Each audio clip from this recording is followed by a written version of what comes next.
نبی اکرم صلی اللہ علیہ وسلم کی اتباع کرنی پڑے گی، نبی اکرم صلی اللہ علیہ وسلم کے نقش قدم پر اپنے قدم رکھنے پڑیں گے۔ فاتبعونی، نبی اکرم صلی اللہ علیہ وسلم کی پیروی کرنی پڑے گی۔ یحببکم اللہ، اس پیروی سے حاصل یہ ہوگا کہ آپ کے دعوی محبت کا ثبوت مل جائے گا۔ دعوی محبت جو ہے وہ ثبوت بھی تو مانگتا ہے نا۔ نبی اکرم صلی اللہ علیہ وسلم نے فرمایا کہ اگر آپ کو کسی سے محبت ہو اللہ کے لیے تو اسے بتا دو کہ مجھے تم سے اللہ تبارک و تعالیٰ کے لیے محبت ہے۔ یہ اظہار جو ہے، جو دل میں محبت ہے اس کا پھر آپ ثبوت پیش کرتے ہیں، اظہار کرتے ہیں۔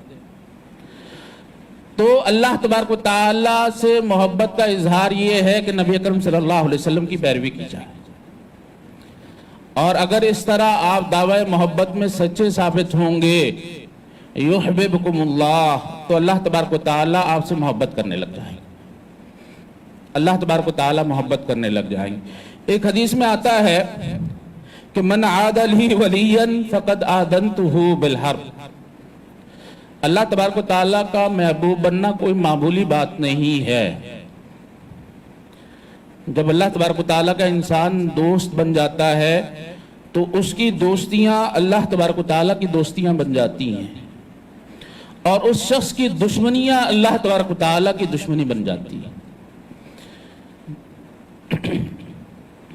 تو اس حدیث قدسی میں ہے، اللہ تبارک و تعالیٰ بذات خود فرما رہے ہیں من عاد لی ولیا فقد آذنتہ بالحرب، جو میرے دوست کے ساتھ دشمنی کرتا ہے تو میرا اس کے خلاف اعلان جنگ ہے۔ یہ اعلان جنگ مجھے دو ہی جگہ پر نظر آیا ہے، ایک جو سود لیتا اور دیتا ہے، سودی نظام کا حصہ ہوتا ہے، اسے کہا گیا ہے کہ وہ اللہ اور اللہ کے رسول سے جنگ کرتا ہے، اور دوسرا یہ ہے کہ جو شخص اللہ کے ولی سے جنگ کرتا ہے، دشمنی کرتا ہے، اللہ تبارک و تعالیٰ اس کے ساتھ اس کے خلاف اعلان جنگ کر دیتے ہیں، اس کے خلاف اعلان جنگ کر دیتے ہیں۔ ہم جو سلفی لوگ ہیں، ہم جو اہل حدیث کہلاتے ہیں اور دعویٰ کرتے ہیں ہم اللہ کی مانتے ہیں، رسول اللہ صلی اللہ علیہ وسلم کی مانتے ہیں، اس باب میں بڑے کمزور واقع ہوئے ہیں، بڑے گستاخ واقع ہوئے ہیں۔ ہم جو ہے وہ اللہ والوں کا احترام نہیں کرتے، اللہ والوں کا احترام نہیں کرتے، ہمیں اللہ والوں کا احترام کرنا چاہیے۔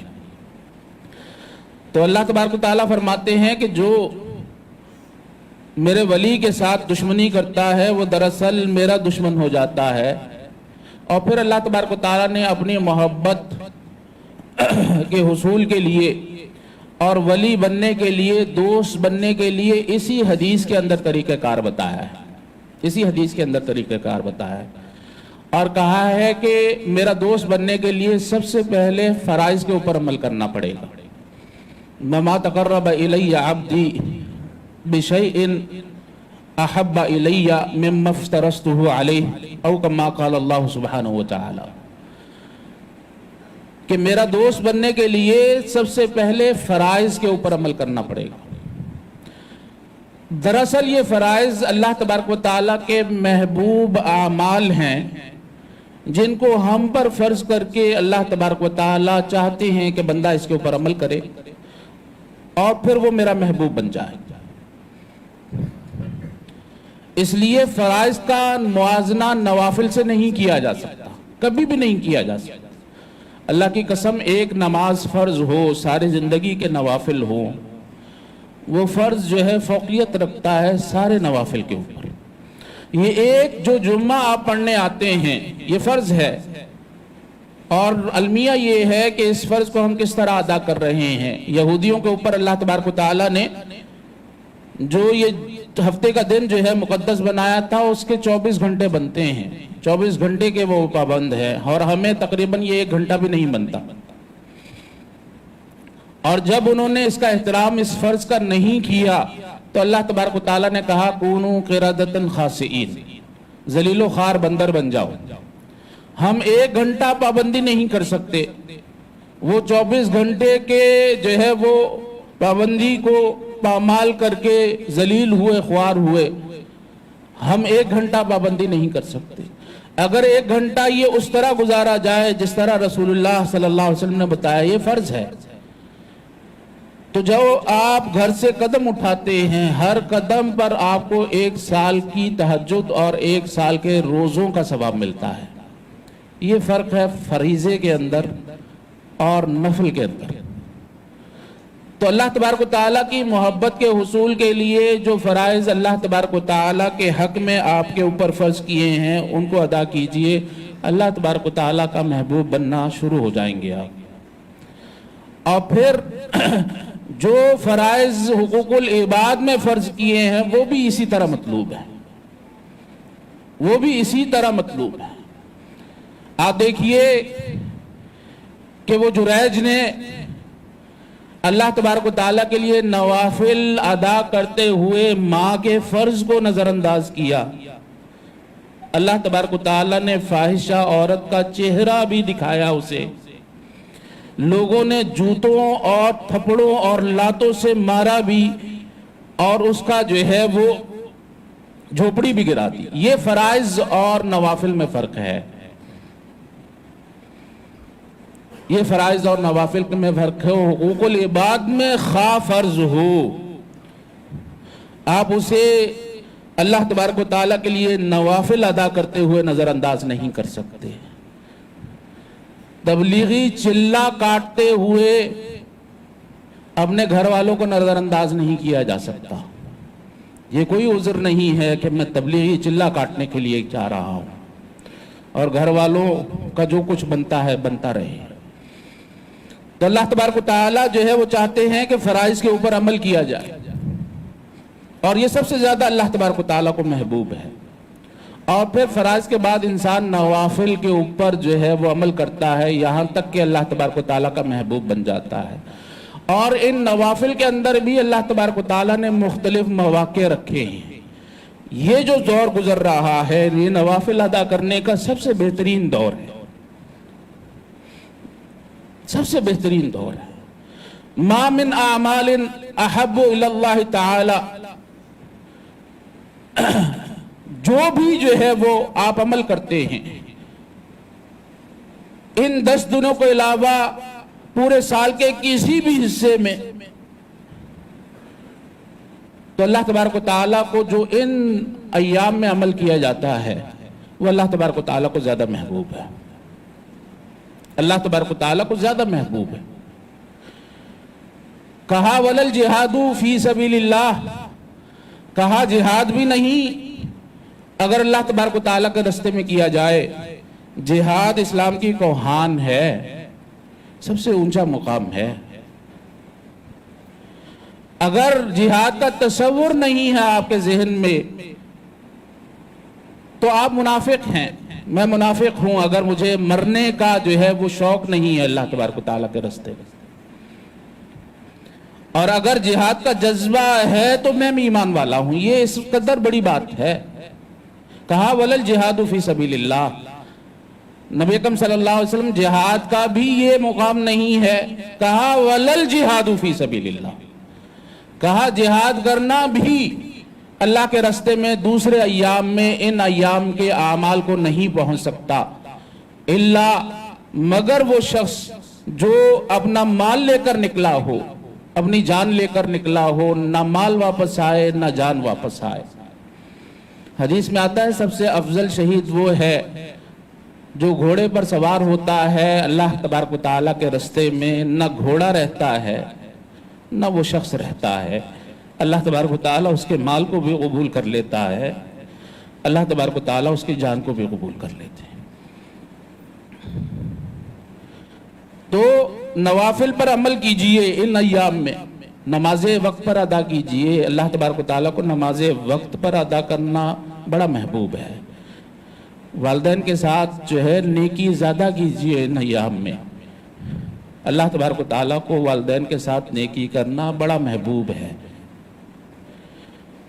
جو نبی اکرم صلی اللہ علیہ وسلم اپنے قیمتی وقت کو قیمتی بنانے کے لیے، رمضان مثال ہے، بڑا قیمتی وقت ہے نا، نبی اکرم صلی اللہ علیہ وسلم اس کو قیمتی بنانے کے لیے کیا کیا کرتے تھے؟ قرآن مجید کی تلاوت کیا کرتے تھے۔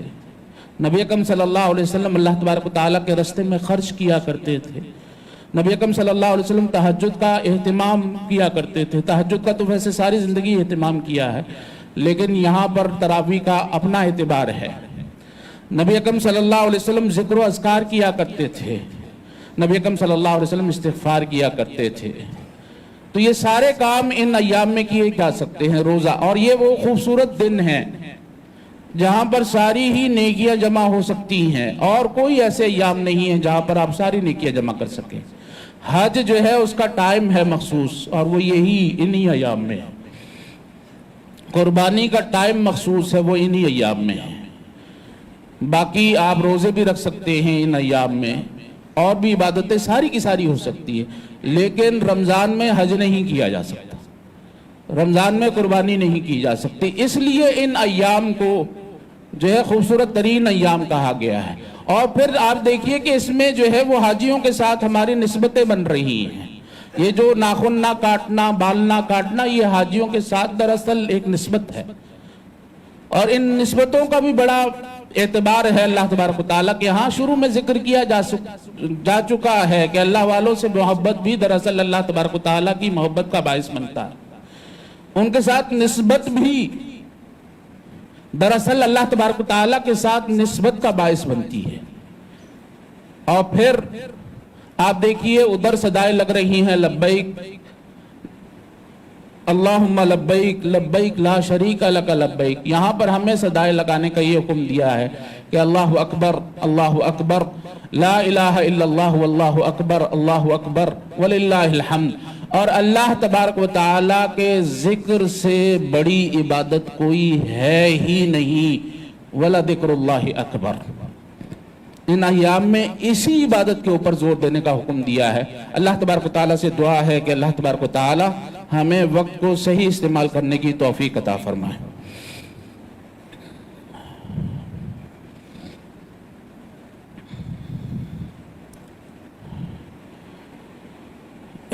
بسم اللہ والصلاة والسلام علی رسول اللہ، اما بعد فاعوذ باللہ من الشیطان الرجیم، بسم اللہ الرحمن الرحیم۔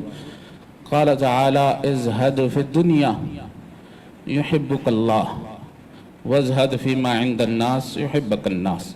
ایک شخص نبی اکرم صلی اللہ علیہ وسلم کے پاس آیا اور کہنے لگا، نبی اکرم صلی اللہ علیہ وسلم مجھے اللہ کی بھی محبت چاہیے، لوگوں کی بھی محبت چاہیے، اور آپ کو معلوم ہے کہ آپ اللہ کو راضی کرنے لگیں تو لوگ ناراض ہو جاتے ہیں، لوگوں کو راضی کرنے لگیں تو اللہ تبارک و تعالیٰ ناراض ہو جاتے ہیں۔ قرآن مجید میں مضمون موجود ہے، قرآن مجید میں مضمون موجود ہے کہ انما اموالکم و اولادکم فتنہ۔ ہاں جی، مال اور اولاد وہ فتنہ ہے، یعنی اولاد کو راضی کرتے کرتے اللہ تبارک و تعالیٰ کو ناراض نہیں کرنا چاہیے۔ یہ دراصل پیغام دیا جا رہا ہے اس میں کہ اللہ کو راضی کرتے کرتے، اولاد کو راضی کرتے کرتے اللہ کو نہ ناراض کرو۔ اگر ایسا کرو گے تو یہ اولاد وہ آپ کے لیے باعث سے کوئی فائدہ نہیں ہے، نقصان کا باعث بنے گی یہ اولاد۔ اور بلکہ ایک جگہ آتا ہے کہ اللہ تبارک و تعالیٰ اس اولاد کو اور اس مال کو باعث عذاب بنا دیتے ہیں۔ سورہ توبہ میں 2 دفعہ یہ مضمون ہے۔ ہاں جی، تو قصہ مختصر، اللہ کو راضی کریں تو بندے ناراض ہو جاتے ہیں، بندوں کو راضی کریں تو اللہ تبارک و تعالیٰ کی ناراضگی وہ آ جاتی ہے۔ تو اس شخص نے بڑا وہ بہترین سوال کیا کہ اللہ بھی راضی رہے، لوگ بھی خوش رہیں۔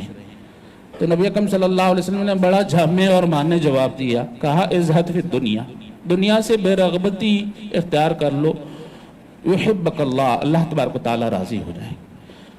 مومن ہر کام آخرت کے لیے کرتا ہے، وہ بچہ بھی پیدا وہ آخرت کے لیے کرتا ہے، وہ شادی بھی آخرت کے لیے کرتا ہے۔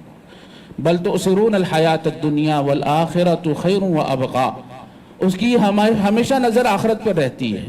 کہا دنیا جو ہے وہ اس میں زہد اختیار کرو، بے رغبتی اختیار کرو، یحبک اللہ، اللہ تبارک و تعالیٰ راضی ہو جائیں گے۔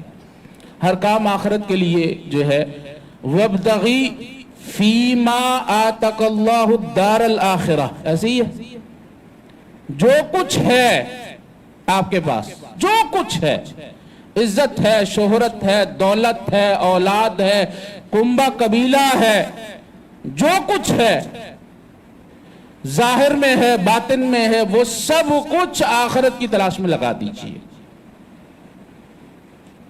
یحبک اللہ، اللہ تبارک و تعالیٰ آپ سے محبت کرنے لگتا ہے۔ وَازْهَدْ فِي مَا عِنْدَ النَّاسِ یحبک الناس، اور لوگوں کے پاس عزت ہے، دولت ہے، شہرت ہے، مال ہے، کچھ بھی ہے، اس پر آپ کی نظر نہیں ہونی چاہیے۔ اللہ کی قسم، وہ ماں باپ جو اولاد مستقبل کو سنوارنے کے لیے پیدا کرتے ہیں، وہ اولاد بھی اپنے ماں باپ سے، مطلبی ماں باپ سے محبت نہیں کرتی۔ تو لوگوں سے بھی تعلق اور لوگوں کے ساتھ بھی جو آپ نے ملنا ملانا ہے وہ بغیر مطلب کے ہونا چاہیے، اور للہ ہو تو کتنی ہی اچھی بات ہے۔ جب لوگوں کو یہ پتا چلے گا کہ اس کی نظر میری دولت پر نہیں ہے، میری عزت پر نہیں ہے، میری شہرت پر نہیں ہے، تو لوگ بھی آپ سے محبت کرنے لگ جائیں گے۔ والد صاحب کو جو ہے یہ دارالسلام کے جو ذمہ دار ہیں مجاہد صاحب، انہوں نے کہا کہ ظفر اللہ صاحب آپ آتے ہیں، میرے کاروبار کو پھلتا پھولتا دیکھتے ہیں، مجھے بڑی جو ہے وہ جب آپ میری حوصلہ افزائی کرتے ہیں مجھے بڑی خوشی ہوتی ہے، اور مجھے یہ محسوس ہوتا ہے کہ آپ میری حوصلہ افزائی اور یہ جو آپ کا جو ہے خوش ہونا ہے یہ مصنوعی نہیں ہے، آپ دل سے خوش ہوتے ہیں۔